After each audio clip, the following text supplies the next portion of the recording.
Hi, I'm Marlene Gaybauer from the Geek and Review, and I have our friend Stephanie Wilkins from Legal Technology Hub here. And, Stephanie, it just seems like we just got out of conference season and now we're back into conference season again. Can you help us with this? Yes, I was thinking the exact same thing, Marlene. I can't believe we're already on spring 2026. I mean, last year was a big haul. It was a long haul when it came to conferences, and a lot of people, myself included, were excited to get a break, but now we are back again. So, Legal Tech Hub will be on the ground for a number of conferences this year. I mean, I'm focusing on the next few months only because, it's a marathon, not a sprint. And we're hosting some of our own conferences, and we would love to cross paths with you in whatever city we all happen to be in. I know probably the biggest one coming up first on the calendar is Legal Week in New York in March. We'll have a booth and we'll be taking meetings, but the day before it, we're also bringing back by popular demand our Vendor Fest, which has been renamed to LTH Velocity, which is designed as a free event for legal tech founders and CEOs to hear from investors and buyers about what they're looking for in the space. And we'll also have team members on the ground at a number of conferences, including the Women in AI Summit 2.0 at Vanderbilt and the College of Law Practice Management Futures Conference in February, and then Legal Week and ABA Tech Show in March, Clock in May, and so many more. So feel free to look us up or we'll have a cup of coffee. We'll get together and chat. But it's not only those events, there are so many more, which is why on Legal Tech Hub, we have a whole public events calendar. It's free. It's not just LTH's events. It's all the events in the industry that we're aware of. You can find it by looking at legaltechhub.com/events. It's set up like a calendar, like you can expect it. And so you can see what might be in your area, where you might want to spend your conference dollars, or if you have an event that you don't see on there and you want people to know about, you can shoot us an email and we can add it to it because we're just there to, again, give all the information to everybody that we have. But there might be things in your backyard that you're not aware of. So check it out. Check out the calendar. Check out the Legal Tech Hub events and just let us know if you're going to be where we're going to be and we can all get together and talk about legal tech. Sounds good. Thank you. Yep.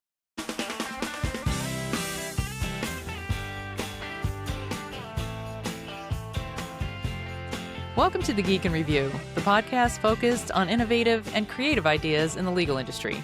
I'm Marlene Gaybauer.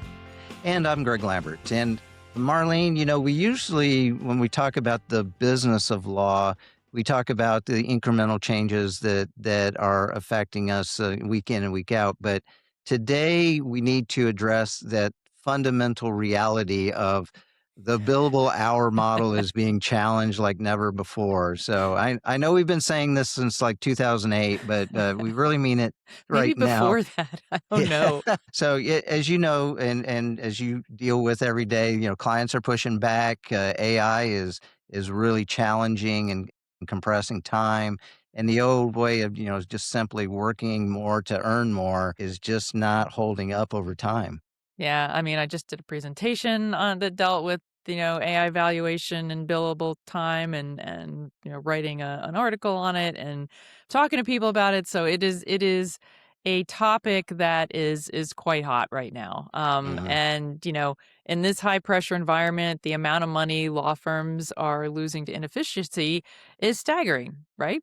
We're looking at a value gap estimated at $36 billion annually. And, this isn't money that wasn't earned. It's money lost to, unnecessary write-offs or bad data or poor working capital hygiene. Yeah, I always love it when my CFO says, billing hygiene. That's one of my Just favorite. the word hygiene in It anything in is. It anything just is brings like a nice mental image on cringy. there. So today we are joined by someone who is attacking this problem with a mix of high finance and behavioral science. Stefan Ciesla is the co-founder and CEO of Ayora. And Stefan, welcome to the Geek and Review. Yeah, welcome. Hi, Marlene. Hi, Greg. I'm delighted to be here and Uh, we're excited to we're jump ha- in. we're happy. I'm excited to have this conversation. So, Yes. Stefan, let's start with what's called the founder DNA. That you are an investment banker, and your co-founder Gordon is a surgeon who specializes in decision science. Most legal tech is built by lawyers trying to fix drafting tools. So how does looking at a law firm through the combined lens of, private equity, asset management, and clinical triage change what it is that you're building?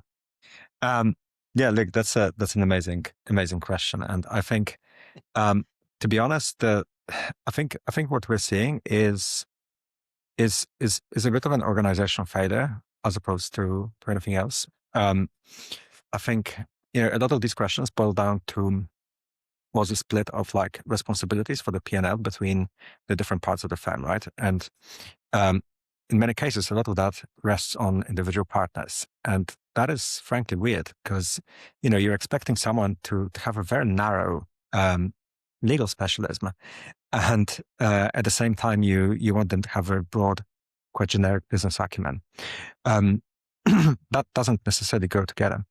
But look, I think more and more firms are recognizing that, right? And I think the interesting bit is that historically, that basically meant hiring more people, especially in what I would call like middle office, so people who essentially help with decision making. Right, but today I think increasingly that's actually about tooling, and I think increasingly firms recognize that you can bridge a lot of that gap with the right set of tools.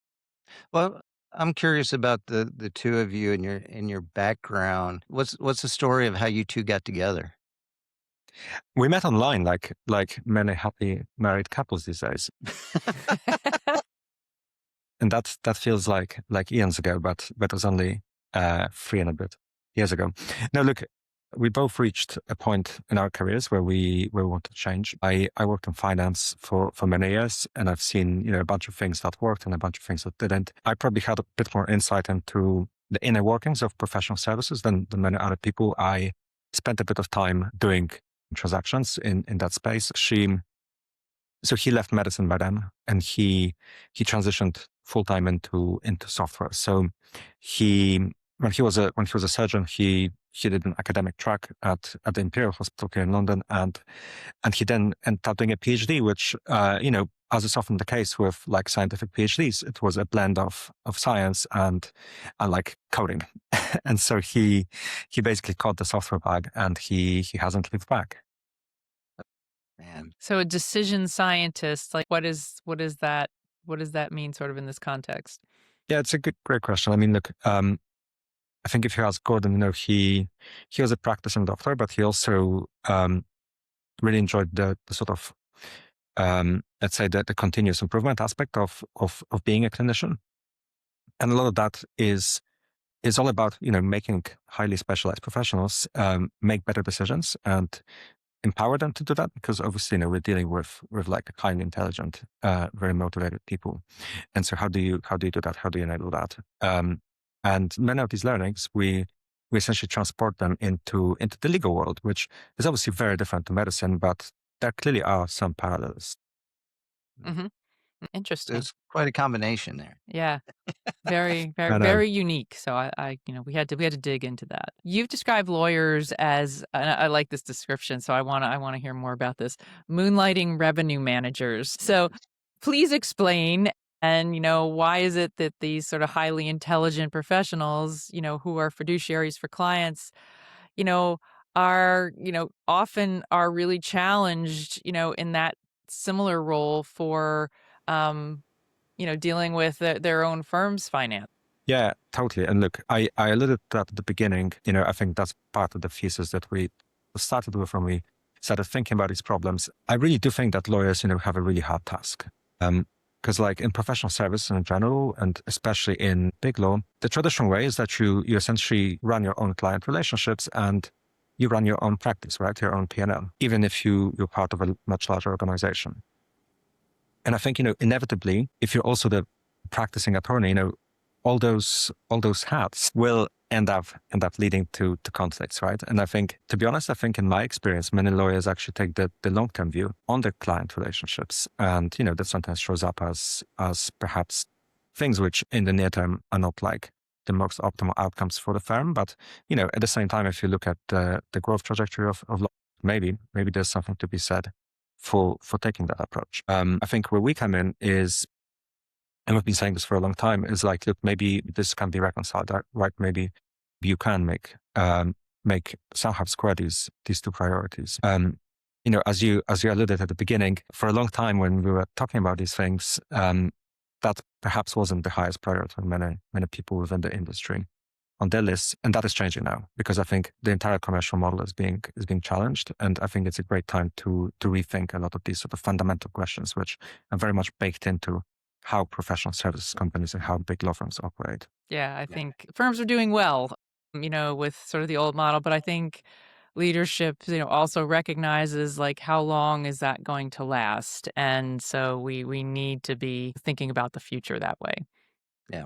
Yeah. Totally. The old adage of it's hard to tell millionaires are doing it wrong, but I think the millionaires are actually waking up and realizing, especially with AI, that they know they're on limited time, I think, because I'm actually hearing it from people a lot more than I've ever heard it before, but Mhm. from partners. And it's like up and coming partners, I think. It's Yeah. the people who know that they are going to sort of inherit, and, they need to make sure that, there's something, there's something there to do to Yeah. inherit. I also hear a lot of, "I'm glad I'm retiring in 5 years." Hey, we live in interesting times for sure. So, Marlene alluded to this in the intro, but, Stefan, you mentioned that there's the $36 billion revenue leakage figure. And then, when you dig into the data, what do you think is the biggest contributor to this gap? Is it just a ostrich effect where everyone's got their head buried in the sand, or do you think it's an actual process failure? Yeah, I mean, look, it's a great question again, and I think to be honest, the answer is changing. It's changing quite rapidly.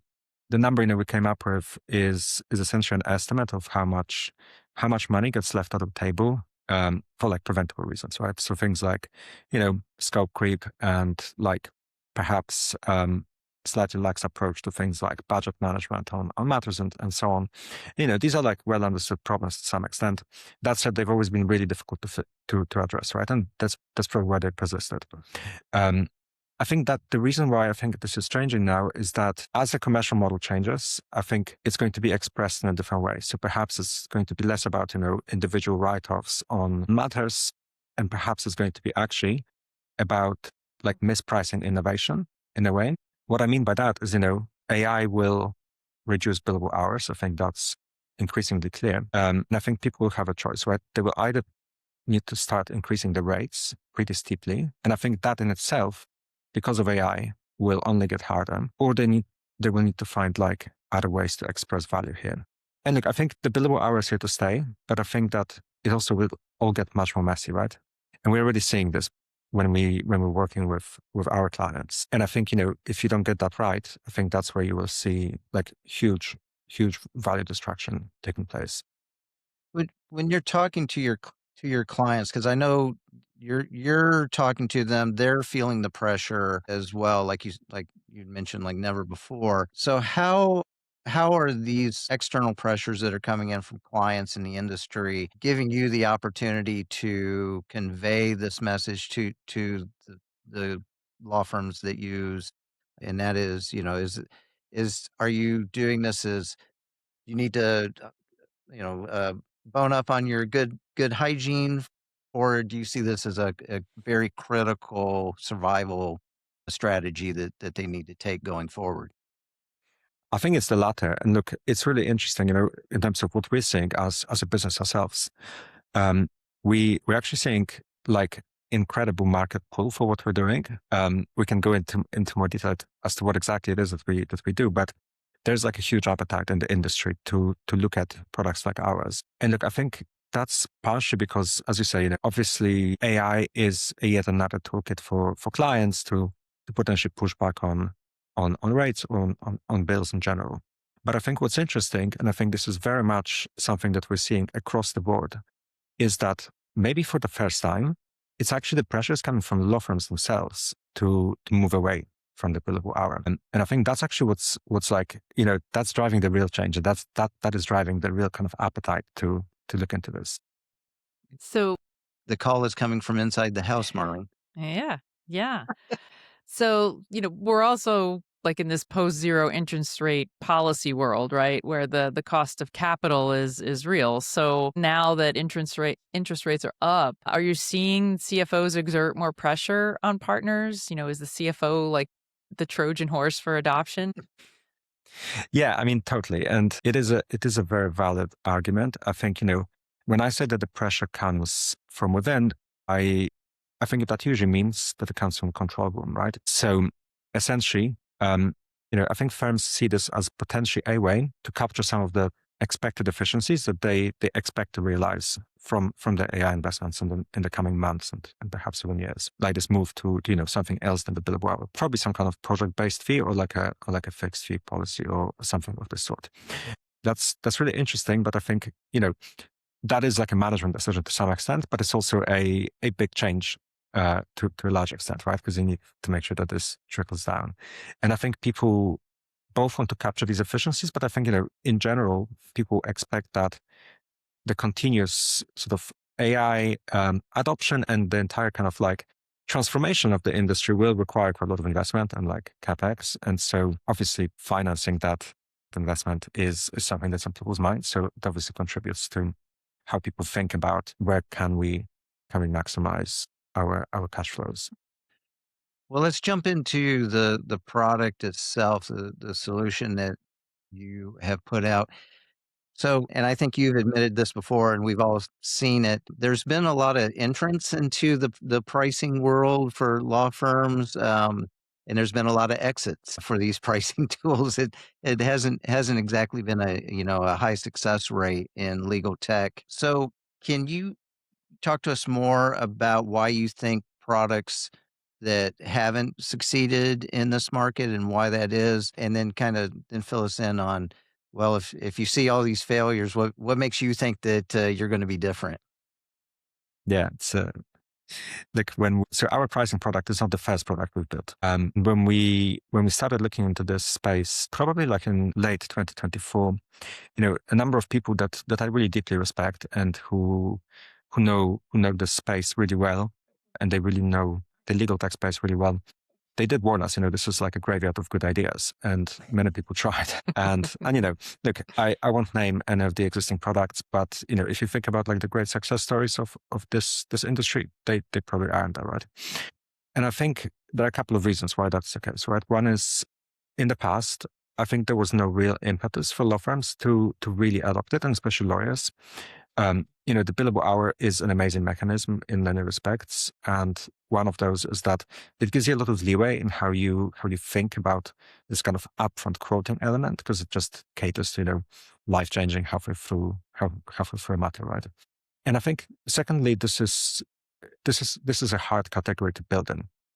You probably want to leverage the existing data within a law firm, especially, things like timesheets to figure out how much time things take. And frankly, the underlying data that you may want to use is pretty poor quality, right? And secondly, you want the product to be both like sophisticated enough to cater to a variety of scenarios, and also like super simple so that people who are not everyday users can still make use of it easily. And I think, to be honest, like the first point, the market appetite is changing. And I think that is definitely getting easier. I mentioned we're seeing a real pull from law firms, and our early adopters have been some of the biggest firms in the US and in the UK. And I think, that really speaks for how this industry is moving, and the people who tend to be like early movers on successful emerging tech are the ones that also partnered up with us. That said, I think that the building bit is still pretty difficult. Now, we like actually refuse to accept that we can be sort of constrained by externalities, like bad data. People kept telling us, there's nothing you can do about us. And we just refused to accept that. And we said no. And we have a very talented team. And that team is like passionate about solving really hard problems. And most of us on the team are like scientists, mathematicians. And we just like attacking this kind of conundrum. And so we found ways to actually like clean and seriously augment those internal data sets. And so much so that we actually can use them to produce pretty clean quotes for legal matters. And sorry, and then the last thing, I guess, we talk to lawyers like every day. It's one of my like KPIs personally is that I want to speak to at least one lawyer a day. My dad is a lawyer, which does make it a bit easier to manage sometimes, but You're I having a try not slow to day, you cheat. can always call dad. Yes, Yeah. exactly. But I try not to cheat too often, or at least not double count things. And look, we end up building products that lawyers actually like using. You know, our pricing product, it doesn't even look like a pricing product. It's a chatbot. Yeah, look, it's not that entirely different to the vast majority of successful legal tech products of today. And the way It looks like one I use every day, whose name shall not be mentioned. absolutely right. And but look, that's the point, right? Like if we learned one thing over the past 24 months is that this is the format that really resonates with people in legal. And I mean, look, attorneys literally spend the days reading and writing, and then suddenly you have a piece of tech that not only reads what you say, but also writes back, which is just pretty amazing. And the way this works is that you can basically ask the chatbot to build a proposal for a new matter. You can describe this matter. You can give it a document that describes this matter. And then what happens is the agent behind it goes into that data that we cleaned, that metadata and that timesheet data inside the law firm. It finds the right precedents, and then it basically uses those precedents as a starting point for a new quote. And it basically gives you a full kind of client-ready proposal in something like 90 to 120 seconds. So, I mean, I want to explore a little bit of the logic about sort of relying on historical data. You've mentioned that yes, we go back to historical data. You mentioned sometimes the data is not great, and AI is sort of changing matter economics continually, and not just it's changing the process completely in terms of how we may have done something before. So shouldn't we be looking at that as sort of the the baseline that here, this is how we're doing it now with AI, and how do we improve from there, as opposed to historical data? Isn't that, I mean, I know that's traditionally what we use, but isn't that irrelevant in a way? Yeah, I mean, look, I love this question personally because I think there's something very true about it, but I also think that the answer is quite nuanced, and it's also a way for me to show off about how deeply we thought for this problem. It's true, of course. At the point where AI or AI plus re-engineered workflows, the moment they change the way that matters are delivered, really, then yes, this historic data might become irrelevant. But the good news is that our agent can actually take that to account. That's kind of covered. And the reason why it can do that is because we clean the data, because we actually can see what a given matter, which meets certain kind of criteria, certain displays, certain features, how it behaved 5 years ago, and how exactly the same kind of matter behaves today. We can actually begin helping people figure out, to what extent is AI actually changing things on the ground. And I think it's a bigger question. I think it's not just the pricing question, right? It obviously has big implications on pricing, but there's more to this. And we actually are spending a lot of time with our customers, like digging into this. And the conclusions are interesting. I mean, this is a space which is changing really, really fast, right? And adoption inside big law firms is like skyrocketing in terms of AI in general. So if you look at things that happened 3 months ago, the reality might be very different today. But what we are seeing is that, sure, some things are definitely changing. And I think that's especially true when you think about like allocation of tasks within the process. But I think overall, matter economics, they're not changing dramatically just yet. So it's one of those where I say usually like, watch the space, and we're basically ready for this to happen. Well, Stefan, this morning I was actually doing a presentation for a group of law students, and we were talking about knowledge management, but I think things like data quality and knowledge management, one of the 25-year overnight problems was we've got bad data that we've worked with. And when it comes to, especially to pricing, to time entry, to billing, we've got every individual lawyer has their own method of how they enter time, how the client wants that in there. So that garbage in, garbage out kind of problem has been another 25-year overnight problem with AI. And so with I understand that that you're leveraging the large language models to help you kind of clean up the unstructured time narratives. So can you walk us through kind of how you're able to take the individuals, everyone's doing it differently, and then creating an output that makes sense on the other end? consistently. Yeah, Yeah. consistent. Yeah. I mean, look, that's basically the foundational question, right? And like we actually spent like an awful lot of time looking into this way before we even built a pricing product, because we knew that this was going to be a major problem, right?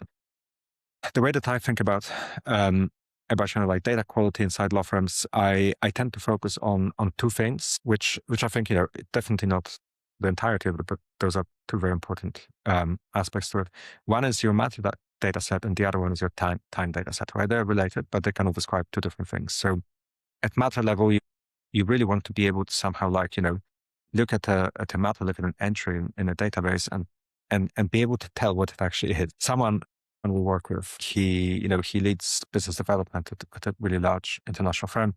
He said, look, frankly, if you go to most law firms and you ask them what it is that you do for your specific clients, there's no perfectly good answer to those questions without going back and talking to individual partners who own those relationships.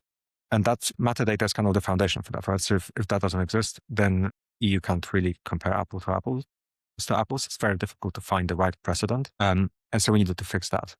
And then the second thing is the time data sets. You're right, time narratives can be very messy. They definitely are not consistent.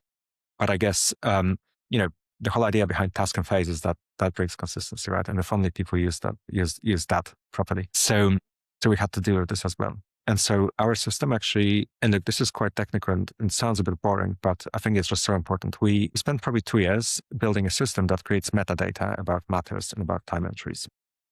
We're huge fans of metadata here, so you're talking to the right audience. Yeah, it's Hey, like I this- totally have a follow-up question when you were just talking about phases and tasks, because it's like, okay, what Right. about clients that have sort of whole different, schema about these Yeah. things? Like, how do you marry that? Totally. I mean, look, and this is why it takes so long to build products like ours, because like the high level problem is quite hard, but when you actually start going into the detail and figuring out all the exceptions and edge cases, it becomes a nightmare, right? But fundamentally, the concept that we had is pretty simple, and it's actually not even that new. We reckon, consistent or not, these time narratives tend to be a pretty good descriptor of what's happening overall. So if you get really good at reading time narratives, then you might be able to find out quite a lot about, at the very least, the matter itself, and maybe enough to then go down to individual time entries and deal with them. So the way that we do it is we essentially extract signal from those data sets. And I think the difference in our approach versus things that have been done in the past is that we do leverage frontier models in extracting that sort of unstructured textual data, but we also developed a lot of our own proprietary technology on the back of that. And this is largely predicated on our ontologies. So for every work type that we cover, we actually pre-built a set of our own ontologies that describe exactly how the system should interpret what it's seeing in the timesheets. And we then have a host of sort of quality control processes. And, part of this is a bit more traditional, part of it is agentic, to ensure that what we produce is actually correct. And the bottom line is that we can, produce between 10 and probably 30, 40 fields about a matter. And then we can reconstruct task and phase using your own taxonomy or any taxonomy that you want us to use. And, in the tests in the wild, we achieve around 95% accuracy rate, which is staggering. I mean, one of our clients said this is close to science fiction. So we're super proud of that. You saying moving away from the billable hour isn't just a financial shift. I mean, yes, of course it is, but really it's a massive cultural shift. You know, how do you get people to sort of rethink how they charge for their work when this has been sort of the norm for so Yeah. many years? How do you wean people off the clock? And sort of dealing with, and I'm sure, people in internal firms, like, they're thinking about this, the cultural friction that's inside firms when they try and change the models, and how do you deal with that? Is it, is the hardest part, like, actually building the AI? And I think I know your answer to this, or, is it convincing, the partner to trust the recommendation, to think about how they're going to, use AI and change their whole billing practice? Yeah, that old chestnut. Look, I mean, in all honesty, it's a bit of both.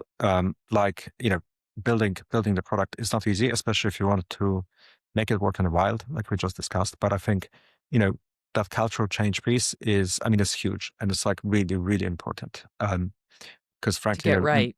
yeah, Yeah. exactly. Because you can build like the best products in the world, the most fancy stuff in the back, and if nobody logs in, then you're lost. And we spend a lot of time with law firms to help navigate that, right? And I think there are a couple of things. I think there's some element of this is about building trust and about like showing people that they can actually trust a computer to come up with something that makes sense. And part of it is about, as you say, kind of changing habits and helping people adjust to like a new way of working. And again, this comes back to conversations, right? We spend a lot of times with the lawyers who are our users. Do either one of you have a psychology degree? I wish I did sometimes, but funnily enough, our chief of staff, he's actually an ex Mayor Brown corporate finance lawyer, and he spends a lot of time talking to our users. Oftentimes he jumps on those like one-on-one calls with partners that we work with, or with others across the firms. I think that helps for sure. This kind of like you know cultural affinity and this shared experience of he's been in other people's shoes essentially. Yeah.